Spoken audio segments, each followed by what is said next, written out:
बिस्मिल्लाहिर्रहमानिर्रहीम। अस्सलाम वालेकुम स्टूडेंट्स। जी स्टूडेंट्स, हम लाइट और लाइट रिफ्रैक्शन के बारे में पढ़ रहे थे। लाइट और लाइट रिफ्रैक्शन के बारे में आज हम थोड़ा सा रिफ्रैक्शन को रिपीट करेंगे, जो हमने लास्ट लेक्चर में रिफ्रैक्शन के बारे में जो बेसिक जो लर्निंग हासिल की थी उसको थोड़ा सा रिपीट करेंगे और फिर उसके बाद मजीद जो उसकी इम्प्लीकेशंस हैं और उनका जो इस्तेमाल है हम उनको देखेंगे। तो लेट्स सी कौन कौन से टॉपिक को आज हम रिपीट करेंगे। तो बेटा सबसे पहले तो ये है कि हम रिफ्रैक्शन को वंस अगेन रिपीट करेंगे। वन नंबर टू, बेटा रिफ्रैक्शन के कुछ कवानीन है। रिफ्रैक्शन के कुछ कवानीन है, दो कवानीन है, हम उनको जो है ना आज लर्निंग हासिल करेंगे। लॉ ऑफ रिफ्रैक्शन उनको कहते हैं। दूसरे नंबर पे हम ये चीज करेंगे और तीसरे नंबर पे बेटा इसी लॉ ऑफ रिफ्रैक्शन में एक कॉन्सेप्ट जो दूसरा लॉ है उसके अंदर एक नई चीज की डेफिनेशन आती है और उसको कहते हैं रिफ्रैक्टिव इंडेक्स। तीसरे नंबर पे हम रिफ्रैक्टिव इंडेक्स करेंगे, ठीक है बेटा। और फोर्थ नंबर पे हम क्रिटिकल एंगल, ये भी जो लाइट रिफ्रैक्शन होता है उसी के अंदर एक प्रॉपर्टी है लाइट की कि जिसमें जब एक शफाफ मीडियम से दूसरे शफाफ मीडियम में लाइट आती है तो एक एंगल आता है जिसको क्रिटिकल एंगल कहते हैं। हम उसके बारे में थोड़ी सी अंडरस्टैंडिंग हासिल करेंगे। And at the end number 5 हम इंशाल्लाह टोटल इंटरनल रिफ्लेक्शन की भी जो है वो डिटेल थोड़ी सी देखेंगे और उसको समझने की और उसके अंदर जो विजडम और हिकमत है और जो लर्निंग है वहां तक पहुंचने की कोशिश करेंगे। सो लेट्स स्टार्ट, ठीक है बेटा। सबसे पहले हमने रिफ्लेक्शन बेटा पढ़ा था कि रिफ्लेक्शन लाइट की एक ऐसी प्रॉपर्टी है। हमने पढ़ा था कि लाइट जो है वो इलेक्ट्रोमैग्नेटिक वेव्स है। कौन सी वेव्स हैं? इलेक्ट्रोमैग्नेटिक वेव्स है। और इलेक्ट्रोमैग्नेटिक वेव्स बेटा वो वेव्स होती हैं जिनको प्रोपेगेट करने के लिए, ट्रेवल करने के लिए किसी मीडियम की जरूरत नहीं होती। किसी मीडियम की जरूरत नहीं होती। लेकिन ये जो इलेक्ट्रोमैग्नेटिक वेव्स हैं, रोशनी की जो वेव्स हैं, ये अगर कोई शफाफ मीडियम हो तो उसमें से गुजर जाती है, उसमें से गुजर जाती है। लेकिन जब ये रोशनी की शुआएं किसी लाइटर मीडियम से डेंसर मीडियम में दाखिल होती है, फर्ज करें स्पेस से एयर में दाखिल होती है, स्पेस से एयर में दाखिल होती है, या एयर से ज्यादा डेंसर मटेरियल किसी ग्लास या वाटर में दाखिल होती है, तो लाइट अपनी डायरेक्शन और अपनी स्पीड को बदल लेती है। लाइट अपनी स्पीड और डायरेक्शन को बदल लेती है।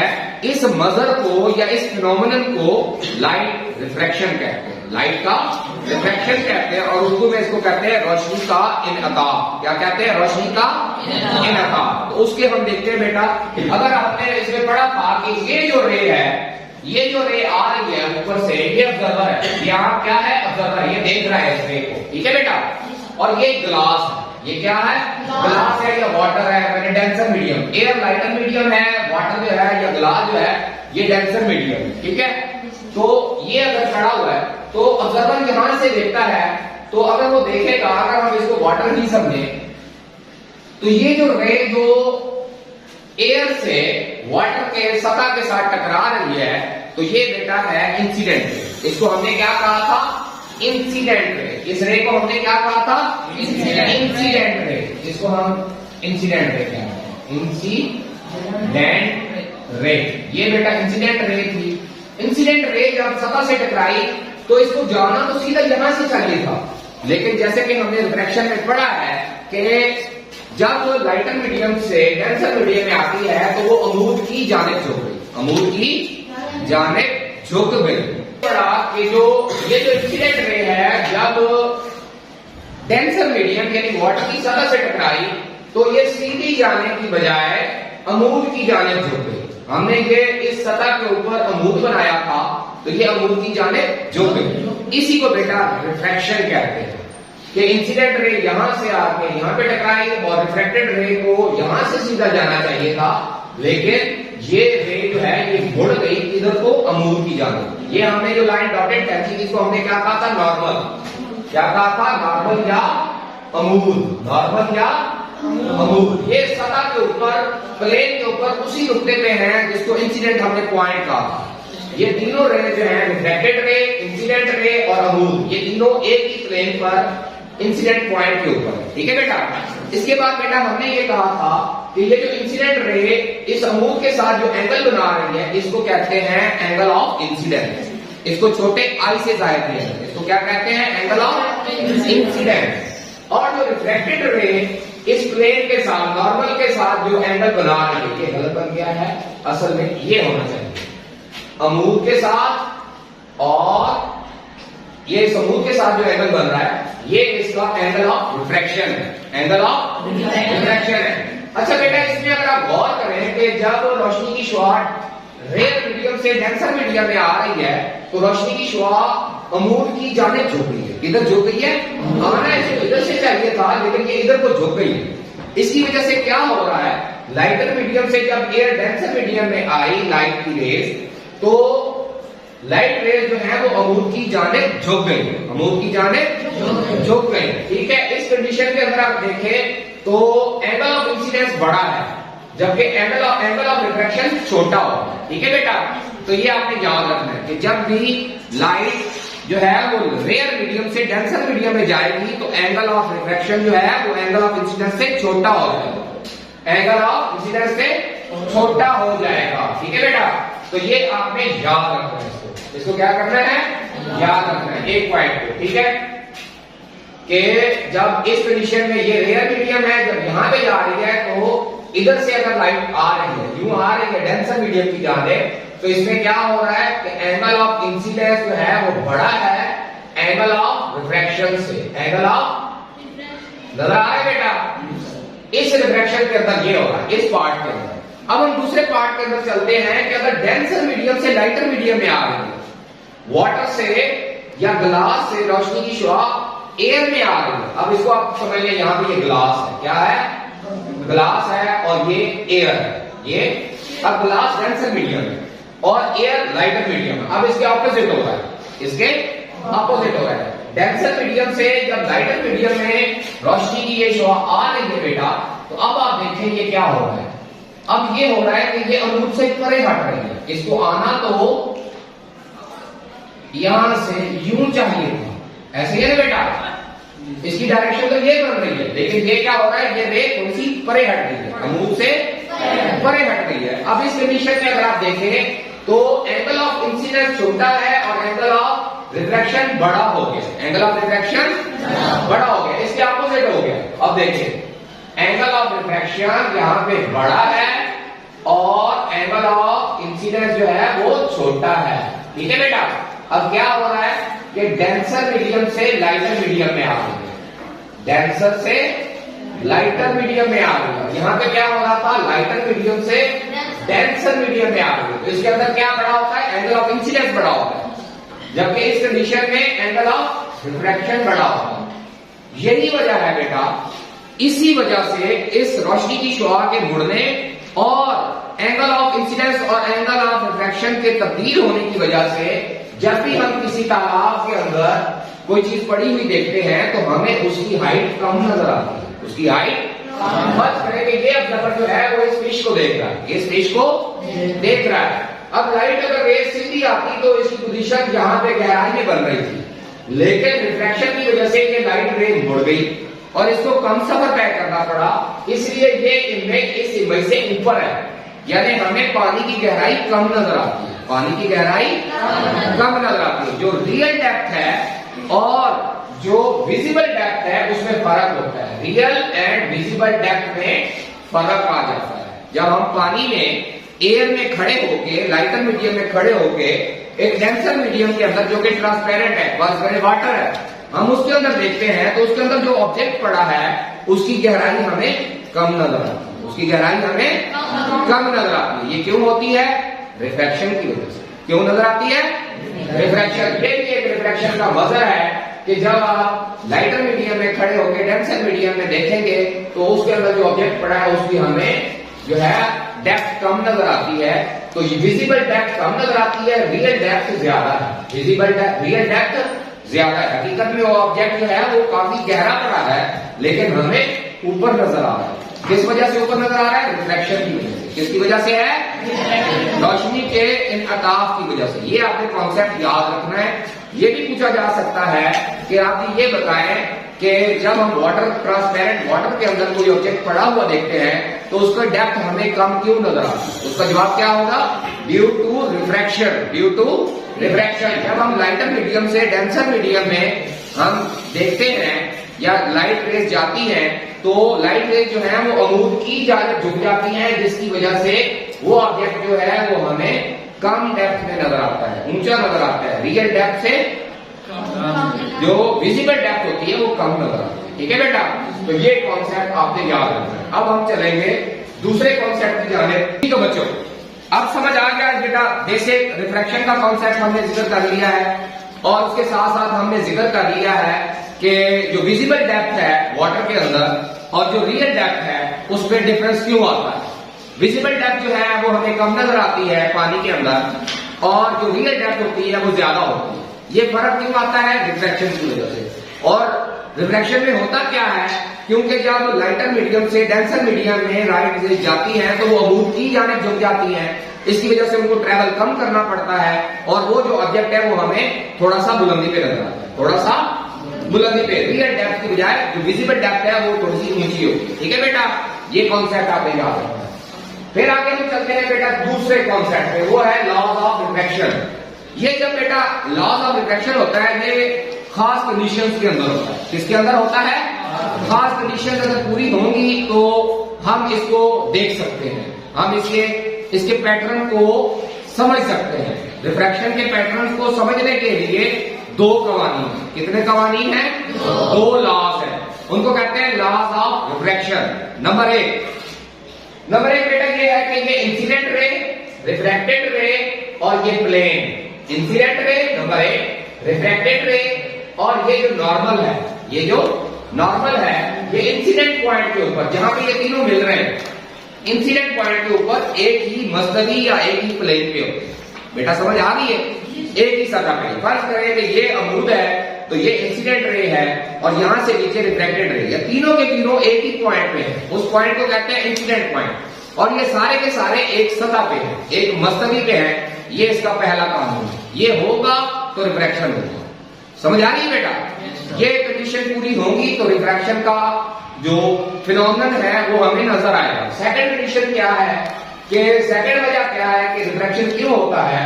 उसकी वजह ये है बेटा कि speed of light in space, क्योंकि स्पेस में कोई मीडियम नहीं है तो वहां पे स्पीड ऑफ लाइट जो है वो स्टैंडर्ड है। वो क्या है? स्टैंडर्ड है, तब्दील नहीं होती, सबसे ज्यादा है और स्टैंडर्ड है। ठीक है बेटा, speed of light in space divided by speed of light in that medium, चाहे वो हवा हो, पानी हो या ग्लास हो या कोई भी ट्रांसपेरेंट मटेरियल हो। तो जब स्पेस से लाइट रेज उस मीडियम में दाखिल होती है तो उसकी डायरेक्शन और उसकी स्पीड बदल जाती है।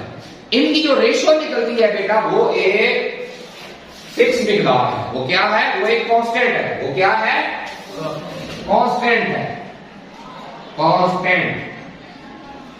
वो एक कांस्टेंट मिकदार होती है और बेटा उस मिकदार को उस मीडियम का रिफ्रैक्टिव इंडेक्स कहते हैं। उस मीडियम का रिफ्रैक्टिव इंडेक्स कहते हैं। मसलन जब स्पेस से एयर में आ रही है शुआएं तो थोड़ी सी मुड़ेंगी, उनकी स्पीड भी बदलेगी। जब हम उसकी रेशियो लेंगे तो वो एयर का आ जाएगा रिफ्रैक्टिव इंडेक्स। किसका आ जाएगा? एयर का रिफ्रैक्टिव इंडेक्स आ जाएगा। और जब एयर से पानी में जाएगा तो हम जब स्पेस में उसकी स्पीड और उस मीडियम में उसकी स्पीड की रेशियो लेंगे तो वो एक फिक्स मिकदार, एक कांस्टेंट आएगा जो एयर के लिए अपना है, ग्लास के लिए अपना है, डायमंड के लिए अपना है। ठीक है, और मुख्तलिफ जो केमिकल है, लिक्विड है, मसलन इथाइल अल्कोहल के लिए अपना है। तो हर एक जो मीडियम है उसकी स्ट्रक्चर की वजह से, उसके एटॉमिक और मॉलिक्यूलर स्ट्रक्चर की वजह से उसका जो रिफ्रैक्टिव इंडेक्स है वो मुख्तलिफ है और कांस्टेंट है। हर एक से हवा का और है, वाटर का और है, डायमंड का और है, ग्लास का और है। इसी तरह इथाइल अल्कोहल जो ट्रांसपेरेंट डिफरेंट लिक्विड्स हैं उनका डिफरेंट है, उनका डिफरेंट है। इसको कहते हैं रिफ्रैक्टिव इंडेक्स। ठीक है बेटा, तो लॉज ऑफ रिफ्लेक्शन में एक बार रिपीट कर लेते हैं।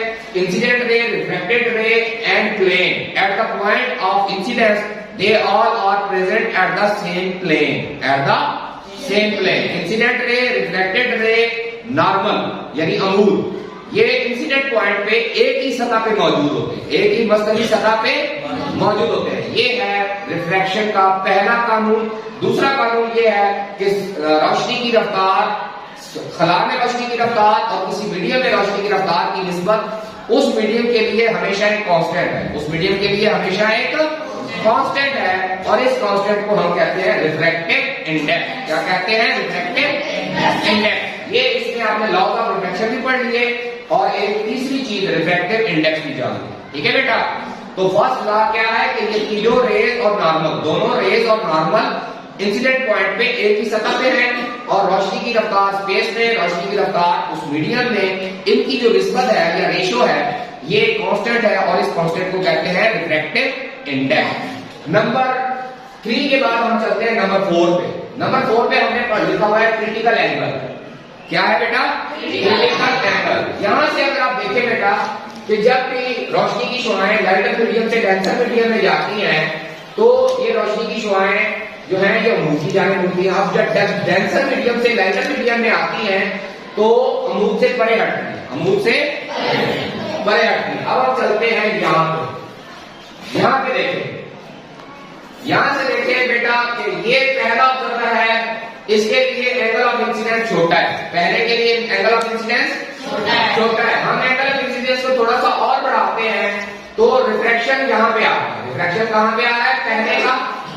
पहले का रिफ्रैक्शन यहां पे आ रहा है, यानी रिफ्रैक्टेड रे इधर को मोड़ रही है। दूसरी कंडीशन में हमने एंगल ऑफ इंसिडेंस को थोड़ा सा और बढ़ाया, एंगल ऑफ इंसिडेंस को वो ऑब्जर्वर थोड़ा सा नीचे हो गया तो एंगल ऑफ इंसिडेंस अमूद से बढ़ गया ना बेटा, ये बढ़ रहा है ना, तो ये बढ़ाया तो ये जो रिफ्रैक्टेड रे है वो यहां की बजाय नंबर 2 पे आ गई।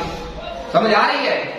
अगर हम एंगल ऑफ इंसिडेंस को मजीद बढ़ाएं, तीसरे नुक्ते पे देखें तो वो ये नुक्ता आ जाता है कि ये जो रिफ्रैक्टेड रे है, कौन सी रे है?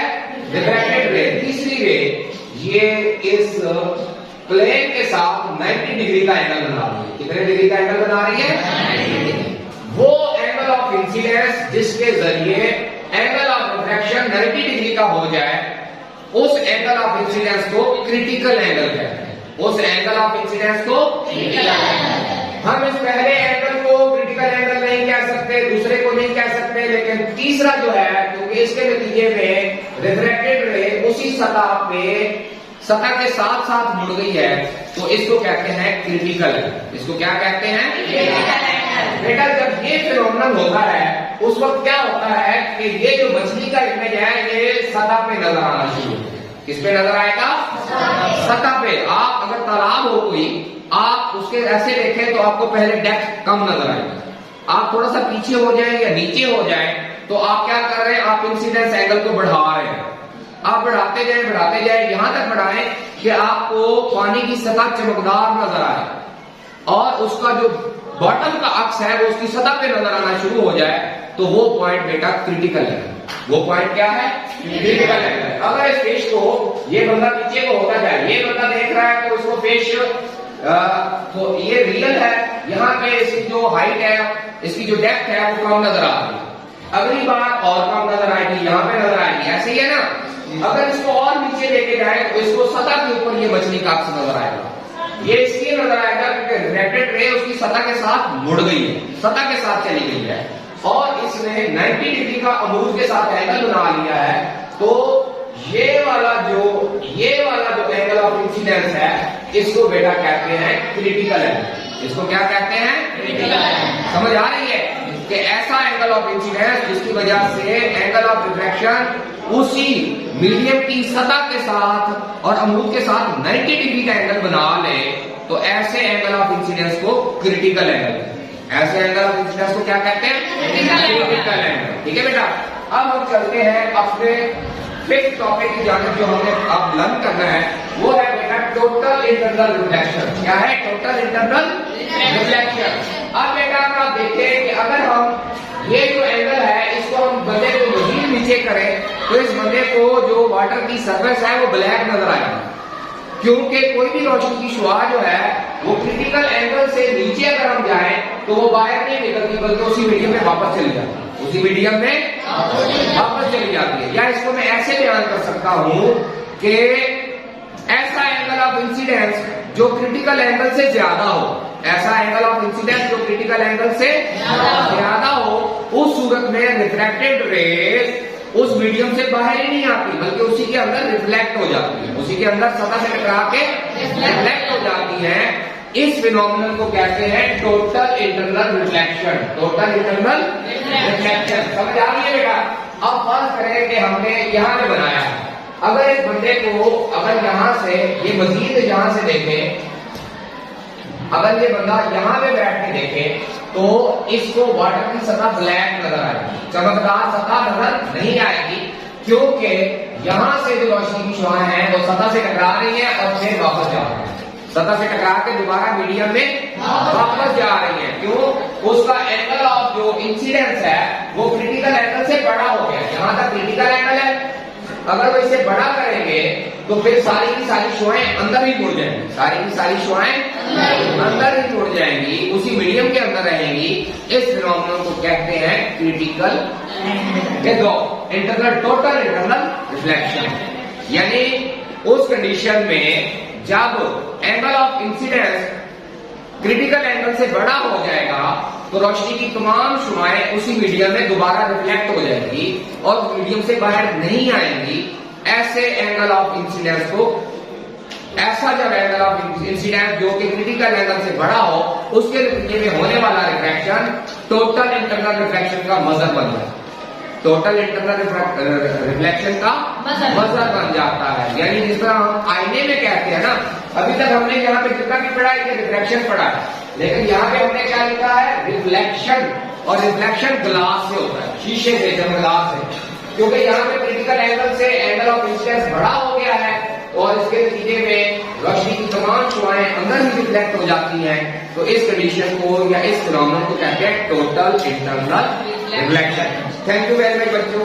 मुझे उम्मीद है कि आपने रिफ्लेक्शन के हवाले से काफी विजडम हासिल की है और आपकी काफी जो कॉन्सेप्ट हैं, जैसे कि हम पहले बता चुके हैं, गौसे कज़ा वाला कॉन्सेप्ट, प्रिज्म से लाइट का 7 कलर्स में डिवाइड हो जाना, इसके अलावा गर्मियों के अंदर सराब का बनना, इसके अलावा पानी की सतह के ऊपर इमेज का बन जाना क्रिटिकल एंगल की सूरत में, और क्रिटिकल एंगल से अगर मजीद एंगल ऑफ इंसिडेंस को छोटा बड़ा किया जाए तो उसके नतीजे में टोटल इंटरनल रिफ्लेक्शन का मजर आपको समझ आ गया होगा।